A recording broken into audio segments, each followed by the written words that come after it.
Hi, and welcome. We created this space for people from all walks of life to come together and share their powerful testimonies, life stories, and personal journeys.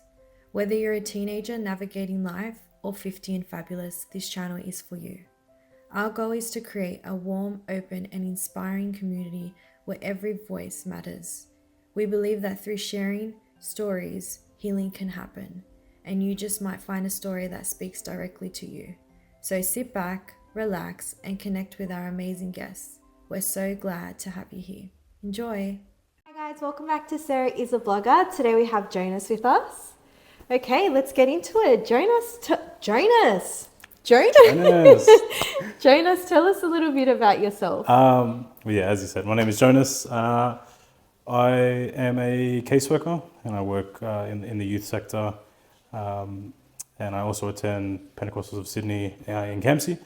I'm 28 years old, or young, depending on how you want to see it. I appreciate the opportunity to come on and just have a chat. Yeah. So thank you for that. So you're a youth worker. Oh yeah, caseworker, yeah. Caseworker. Yeah, and how is that? It's challenging. Yeah. It's exciting. My day's never the same. I work with young people that are coming out of the juvenile centers and stuff.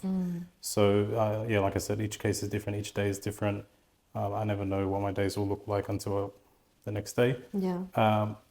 So it can be challenging, but it's also exciting. It's really rewarding, but it is hard to see and hard to listen to a lot of the stories that come out of the young people that I work with and their circumstances, and it's not their fault. Like a lot of the times it's not their fault at all for the reason, like the things that they do, but they're just a product of their environment. So it's a bit hard for me to deal with, but I love seeing the journey that they have toward bettering themselves after being in that low point. So it's a really interesting job. Yeah. Would you say it's challenging for you as like emotional wise? Like, do you think it obviously dealing with all these stories and stuff and then dealing with these people, it could be like a bit draining. Yeah. Do you feel like it affects you, and how do you like do so it doesn't affect you? Yeah. So that's a really good question. I started at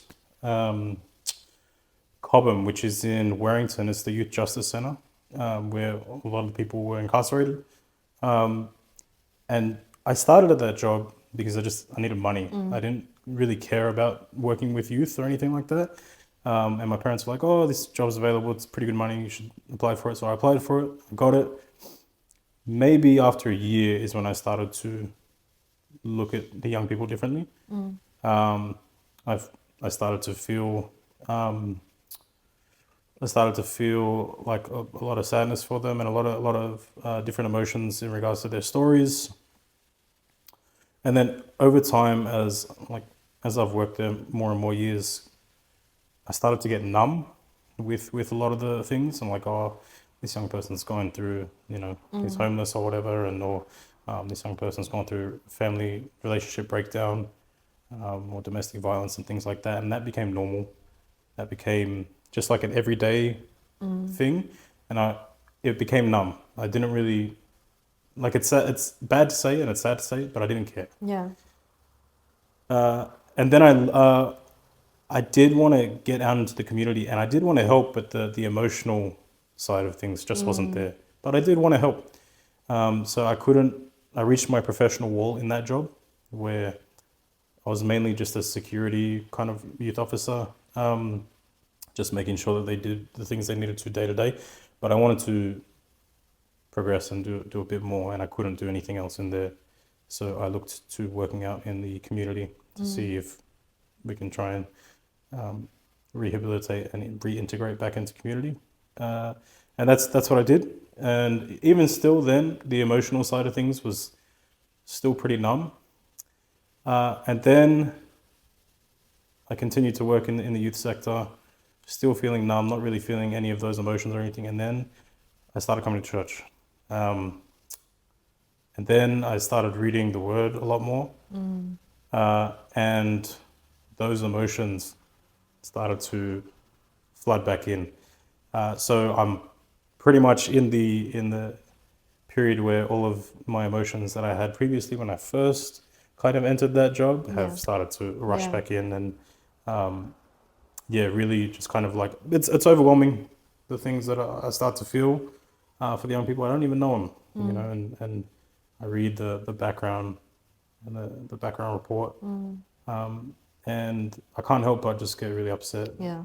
So while it's like a really good thing, it is like upsetting, but I think it's nice to feel something again, Yeah. you know what I mean, in terms of the work that I do. And I think it's built more of the passion for the work that I do, and it makes me want to do more for the young people, and try and build capacity within them. So I think, like, I guess the way that I deal with the emotion now is you know, just pray about it. I go to Yeah. church. I leave those things with God, or I talk to friends about it. Talk to my coworkers, which really help. They're also religious, which helps a lot. Yeah. And I'm pretty blessed with that, because I know a lot of other workplaces aren't. There's like a lot of different ideologies and religions and stuff like that, or and it's kind of conflicting. So I think I'm really blessed in that aspect, that when I go to work, I'm surrounded by it. Yeah. When I come home, I'm surrounded by it. Yeah. And the things that I do, like, I guess in my social time, surrounded by it as well. So I guess that's what I do to cover those bases in terms of the emotions that I get from the job.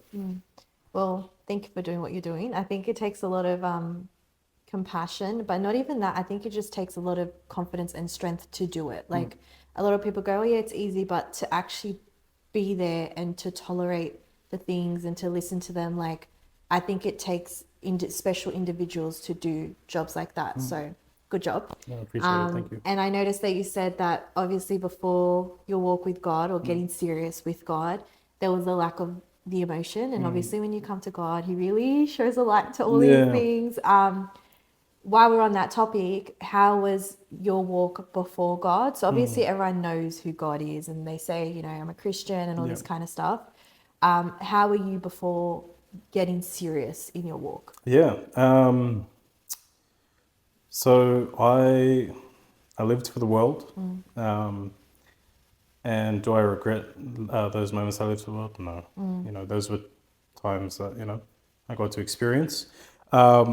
But before I came to church, before I started to seriously walk, I was doing like a lot of things around music. I was a DJ. Then I would DJ like in Sydney, some of the nightclubs and stuff like that. I was pretty big on having a good time out with friends, but it was more focused on maybe like, I guess, antisocial behavior, to put it mildly. But it was more so just living for the world, and it wasn't. There was no sight of God anywhere, or any thought of God during those times, and never like any consideration really. Like, I knew my family was in church and stuff like that, and I was happy for them. But for me, it was like, oh, that's great, you know, you guys do what you need to do. Do my own thing. Yeah, I'm having fun over here and stuff Yeah. like that. But yeah, like, it was never. I didn't think that. I thought that when I was living that lifestyle, I was like, oh, well, you know, I've got so much time to go to God. You know, like, I'll just, like, I believe in God. I'm not doing anything to follow God. I'm just gonna. I don't know. When I turn 40 or something, I'll go to church. You know what I mean? That like I put God on the back burner. Yeah. If I'm being honest. In my mind, I was always going to go to God, but yeah, it was just in When my you're time. ready, Yeah, yeah. in my time. Yeah. So yeah, that was the way that I was living before. Was there a certain thing that you experienced where it was like, okay, I need to get myself up and I need to fix Yeah. what's going on because I can't keep doing this? Yeah. There was a period where I just experienced severe anxiety. That was from everything from work, from personal relationships. Um, Everything around me was kind of just crushing me. And I just felt like there was no one that I could turn to.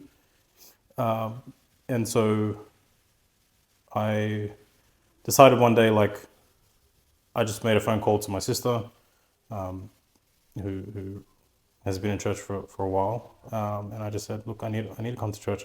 I can't sit here at home anymore, feeling like I'm being pressed under this massive rock. I don't know what to do, you know. And so there have been times where I've taken like things into my own hands to solve that anxiety, which is funny because I was going to make a video about it too, about like trying to fix anxiety on your own. It just doesn't Yeah. work. Doesn't work. And I think I just needed something to relieve it in previous times. But that time when I needed to call my sister, I just said, look, I'm coming to church on Sunday. I don't know what I'm going to get from it, but this feeling sucks. But I'm going to be open and optimistic. And you know how it is. You go to church for that first time, and for whatever reason, whoever's preaching preaches exactly what you need to Yeah. hear, It's like which is that he's telling him what's, yeah, yeah, he's it's telling that him what I'm going through. confirmation. Yeah. I was like, far out. I was like, really? Like, you know, how did he know? Like, Yeah. and it was Pastor Stan, and I was like, how do you know? Like, how do you know I needed to hear every single word that he just said Yeah. just then? And I said, no, I can't believe this. This is not it. I said, I'm going to come back next week, and if I'm feeling something in this week upcoming, and Pastor Stan preaches about it again, or whoever's preaching about it says something, then Yeah. I'll have that confirmation. You know what I mean? Which in a way is me testing God, but Yeah. But at we the do time, that every, yeah, we sometimes we need that. of Yeah. course, yeah. And so I did that. I come back the next week, and it wasn't Pastor Stan preaching; it was Pastor George, and he says exactly what I needed to hear, and I was like, Okay. okay, all right, let me take myself to the altar. Let me, Yeah. yeah. And so since then, it's been pretty much just confirmation after confirmation after confirmation. That's not to say that there's been like downsides, of course. Yeah. I think during those first few weeks of like confirmations, I'm like, oh, this is amazing. Like I feel great. And then I properly started to walk, and I was like, man, this kind of sucks sometimes. Straight out, this is like there'll be days where I wake up and like this is not it. You know what I mean? Like, Yeah. but it doesn't deter me. I'm like, God, Yeah. why does today suck so much? You know, like what's going on? Why am I feeling this anxiety again? And it would take me back to the time where just before I started church, like the anxiety will come up regularly, and it still does. And in the video I wanted to make, I was going to say, like with anxiety, you put it up to God, you leave it with God, but you don't do anything to take that prayer away. You know, you've put that prayer in the air for Him to grab onto. You taking that away and you putting it into your own hands only makes the situation worse. And it's like, what's the point of praying for that kind of thing if you're just going to do that? Yeah. And that's what I struggled with a lot. So I also struggle with anxiety a lot. I'm a bit of like an OCD person. So if I make plans and my plans don't go ahead, or if something comes out of the nowhere, I start getting anxious, and I'm like, oh my God, like how do I get back on track? And not even just like something that I plan, like because I'll say, oh look, I'm this age at this time, I don't have my life together, I don't have a house, I'm not married and all this stuff. And I start putting so much pressure on yourself. And I think that's where the anxiety starts. And one thing that I've stuck by with is me trying to control everything and trying to be anxious about things is me saying that God doesn't have it. And like God literally created this world, so how does He not have it? But I think sometimes we don't always think like that, and that's why it does creep in. And it is a real battle. Like a lot of people struggle with it, and just because you are a Christian, you walk with God, doesn't mean it just up and leaves you. It's definitely still around, but it's how to cope with it with God. I guess one way that I've been looking at it is if I pray for it and then 5 minutes after I prayed, you know, I feel okay because I've sent the prayer, and the prayer itself is reassurance. And then I feel it again, pray again, you know. God won't immediately take everything away straight away. You know, in His time, He's going to do it, and that's one thing that I've had to really like come to terms with, that you know He'll do things His way, and if Yeah. that means when I'm feeling anxious, He'll say and I ask Him, please take these anxieties away, please provide any distraction in the meantime for me to be able to look past this. If that means that like my dad will call me down or something, he says, I need you to do this, like I need you to fix this or something, that's confirmation in Yeah. itself. I've just gotten a distraction from the Yeah. anxiety that I'm Yeah. feeling, but I forget that, Yeah. you know, and I'm just like, oh, now I have to do this on top, you know what I mean? And it's, yeah, I just need to learn to be patient and take everything as it comes, Yeah. and not be in my head of everything. And when I do feel myself slipping, prayer, read, go for a walk, do something that Yeah. can take my mind off whatever that anxiety is or whatever I'm feeling in that moment. Yeah. Well, that's, yeah. So I know that you've started this new brand, Messenger. Yeah. So talk us a little bit about that. Like, what Yeah. made you start it? Where'd the idea come from? Yeah. And yeah, whatever else. Yeah. Messenger. Messenger was originally just an idea of me finding a way to share what I knew of the word and express my love for God in a way that could reach people and hopefully turn them to God. But my thing was that I was not confident enough to be able to verbalize what I knew. I felt like, oh, you're too new, you don't know much, like, you know. It doesn't matter if I read every day, like it just feels like to most people I won't know enough. So how can I do that? Where it's like, okay, well, I'm getting the word out and I can do it in a way that I feel comfortable doing. So I love doing stuff like videography, photography. I love doing stuff online, or creating some sort of like designs or images or things like that. So I was like, well, why don't I just do something that's like art posters maybe? And then I was like, I need something that's a bit more, that'll like probably stick a bit more, and that'll be around for a bit longer. And so I thought, okay, well, I can do clothes. Not that I knew anything about clothes at the time, but I did want to make sure that the brand stayed as true to the word as possible, whilst also mixing in things from pop culture. I wanted to create that bridge from people who could see something on a piece of clothing and could connect it, like, hey, where's that from? Like, on the shirts the original shirts that I created, the title on the back says "The Village Hidden in the Garden." The village hidden is a phrase that was taken from an anime called Naruto. Well, okay. Yeah. So I wanted to. It's not. I don't want to mix anime and the word together. I want to mix pop culture and the word together. So I want people to see like, oh, the village hidden. I know where that's from, but what does that have to do with the garden? I don't know the garden from Naruto. What's the garden about? So if I can get people to ask the question, what's the garden? Then I've done my job. Yeah. That's all I need to do is plant the seed of the question. Once I'm able to do that, once I can invite conversation, then like everything that I worked to achieve with that brand, done. Yeah. And yeah, like things have been going really well, and that has happened. So people have come up to me and they've been like I know that's from Naruto, but like, what's it got to do with Jesus? Yeah. Or what's it got to do with Christianity? And so I get to explain it to them, and they're like, oh wow, that's actually awesome, you know. Yeah. And those are the conversations I want created from the stuff that I create. So that's how it came about. It came about as just me feeling like I need to do something. I just woke up one morning and it's like, I need to do something. I can't just sit here.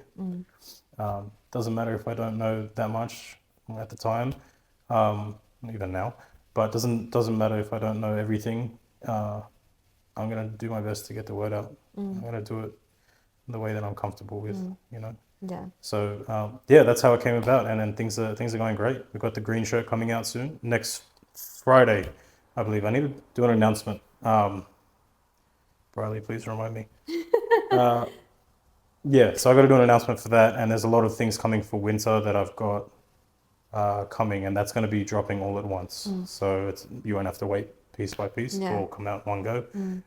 But yeah, it's really exciting. It was just going to be clothes, but I think we're doing more stuff towards media as well now. So we've got a podcast coming out very soon, and we also have like random videos that'll be coming out next week, which is cool. It's exciting. Yeah. That's I think it's really cool when people, so like a lot of people think, oh, to preach the gospel of Jesus, you got to be on a pulpit or you got to be like out in the streets grabbing people. And I think it's really nice to see that there's so many other avenues Yeah. to do it and how you've used it. Yep. And you can use doing it, like you can do it by being creative, which is what you did with your shirts. I think it's really cool, and I have one of your shirts and it's pretty Thank you. Thank pretty you. snatch. But yeah, I'm definitely excited for your release of your green shirt and everything else. So I'll be a customer. Thank you. Before we do head off, I always like to ask the question, if there is anything, any advice, doesn't need to be like godly advice, any advice that you could give to someone. Slow down. Slow down. Take your time with everything. Patience means a lot, and things will come your way. I think, like I touched on before, God's timing is everything, and it's not your timing. You know, God knows your the timeline from start to end. He knows when yours started and knows when yours is going to end, but He knows that He's going to drop things in your timeline along the way. So I think just be patient and slow down, and then take everything day by day. We don't know when we're going to be gone. So yeah, appreciate everything, and yeah, that's it. Well, thank you for joining us. No, thank you for having me. It was really great. And guys, we'll see you next time. See you later. See ya.